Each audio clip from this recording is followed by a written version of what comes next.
میرا دل کرتا ہے کہ میں یہ حدیث نہ لوگوں کی روحوں تک اتار دوں۔ حضور فرماتے ہیں میں نے جس کے سامنے دین پیش کیا اس نے دلیل مانگی، وہ بھی کوئی اپنا ہے جو اپنوں سے دلیلیں مانگے، وضاحتیں مانگے، یہ کیسے تھا تو وہ کیسے تھا تو یہ چیز کدھر سے آئی تو وہ کدھر گئی۔ آپ اپنوں سے دلیلیں مانگ رہے ہیں، آپ اپنوں کو کٹہروں میں کھڑا کیا۔ حضور یہ نہیں فرماتے کہ دلیل تھی کوئی نہیں، فرمایا جس نے مانگی میں نے دی دلیل، اور لوگ دلیل دیکھ کے مسلمان ہوئے۔ حضور فرماتے ہیں لوگوں سنو یہ میرا ابو بکر ہے، میں نے اسے کہا کلمہ پڑھ لے، اس نے دلیل ہی کوئی نہیں مانگی، فوراً ہی کلمہ پڑھ کے مسلمان۔ یہ احساس ہے۔ یہاں تو تھک گئے لوگ اپنوں کو دلیلیں دیتے، وہ جی ویسے کیسے تھا تو ایک بندہ یہ کہہ رہا تھا تو دوسرا کہنے دے جو دنیا کہتی ہے، تو اپنی بات کر، تو بتا تو کیا کہتا ہے، اپنی رائے بیان کر، تیرا نظریہ کیا ہے، تیرا ذوق کیا، تو چھوڑ لوگ کیا کہتے ہیں، اپنی بات کر۔ اگر ابو بکر صدیق لوگوں کے کہنوں پہ چلتے تو مکہ تو سارا کچھ اور کہہ رہا تھا، اس وقت تو کچھ تھا ہی نہیں جو کہتا کہ نہیں تو ٹھیک چل رہا ہے، دنیا ساری کچھ اور کہہ رہی تھی، لیکن صدیق اکبر کہہ رہے تھے نہیں نہیں، سچ وہ ہے جو مدینے والے رسول فرماتے ہیں، سچ وہ ہے جو میرے آقا نے فرمایا ہے۔ اپنی زندگی میں انہوں نے بتایا لوگوں کو کہ دین کا مزہ لینا ہے تو پھر ذرا غلامی کر کے آتا ہے، پھر ذرا پورا پیار کر کے آتا ہے، پھر پوری محبت دے کے پھر غلامی کا مزہ۔ حضرت اسماء بنت ابی بکر صدیق فرماتی ہیں کہ نبی پاک صلی اللہ تعالی علیہ وسلم نہ حرم شریف میں داخل ہوئے، ایام مکہ میں، مکے کے دن تھے، حضور حرم مکہ میں داخل ہوئے، کافروں نے، ابو جہل نے پہلے سے سازش کی ہوئی تھی۔ جیسے ہی حضور اندر داخل ہوئے تو شور کرنے لگا، کہنے لگا یہ تمہارے بتوں کو برا کہتے ہیں اور تمہیں شرم نہیں آتی، یہ تمہارے معبودوں کو گالی دیتے ہیں، معاذ اللہ یہ برا کہتے ہیں، میں خیال نہیں آتا۔ لوگوں کو اشتعال دینے لگا، لوگ مختلف جگہوں سے اکٹھے ہو کے حضور کے گرد جمع ہو گئے۔ آپ نے کہا ہے کہ بت جھوٹے، حضور فرمانے لگے کہا ہے۔ آپ نے کہا ہے کہ یہ کچھ نہیں کر سکتے، فرمایا کہا ہے۔ آپ نے کہا ہے یہ کوئی نفع نقصان نہیں دیتے، حضور فرمانے لگے کہا ہے۔ رسول کائنات صلی اللہ علیہ وسلم سے جو سوال پوچھا حضور نے بیان کیا، چاروں جانب سے وہ نبی کریم پر ٹوٹ پڑے، معاذ مارنے لگے۔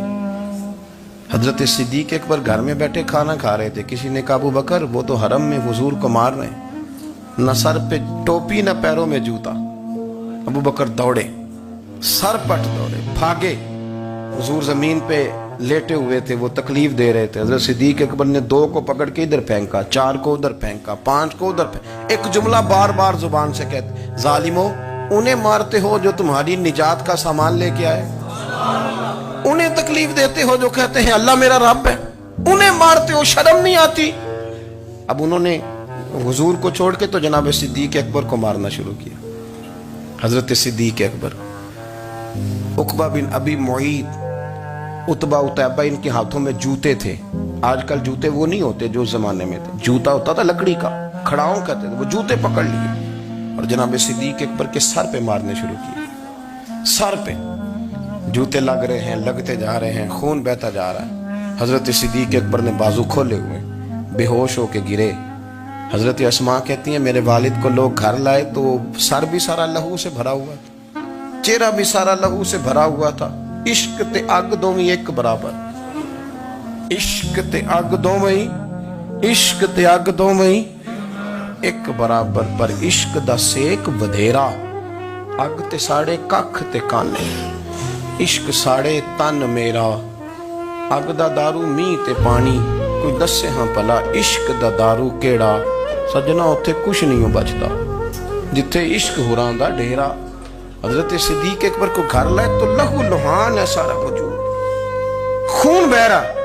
جناب اسماء کہتی ہے میں نے سر پہ ہاتھ رکھا، دیکھوں کہاں کہاں میرے والد کو، میں رو رہی ہوں، میں نے سر پہ ہاتھ رکھا تو کہتی ہیں بال بھی میرے ہاتھ میں آ گئے اور سر سے چمڑی بھی اتر کے میرے ہاتھ میں آ گئی، گوشت بھی سر سے اترنے لگا، سارا سر ان کا مار مار کے انہوں نے نازک بنا دیا، نرم کر دیا۔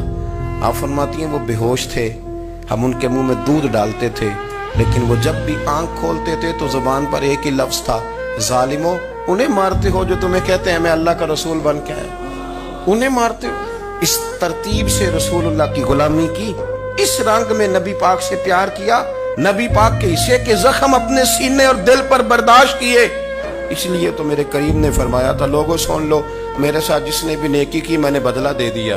میں نے ابو بکر کو نہیں دیا.